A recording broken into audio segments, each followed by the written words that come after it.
Fala, meus amigos. Bem-vindo ao canal RS Serralheria. Mais uma vez estamos aqui para trazer mais uma novidade para vocês. Falo dessa base, mesa de metalão. Na verdade, ela funciona dessa forma.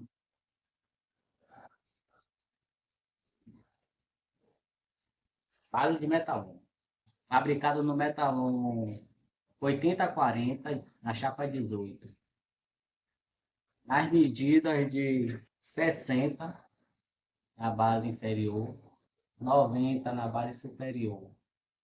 60 de altura, por 60 de altura. 90, 60 por 60. O método que eu usei para fabricar essa peça foi o mesmo método de uma base que eu fiz anterior, da base de metal 1Z. Rabisquei o desenho na tábua e segui o desenho, né? Para poder achar aqui o grau, né?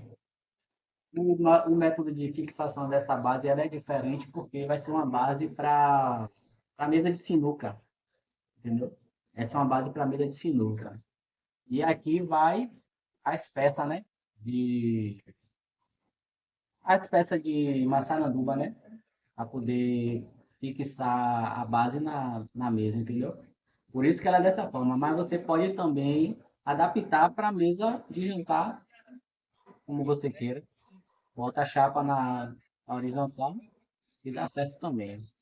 Então, eu gravei o vídeo fabricando e acompanha o vídeo aí, cada detalhe da fabricação dessa peça, né?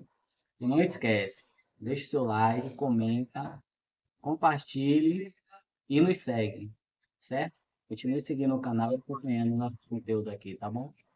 Um forte abraço, fica com Deus.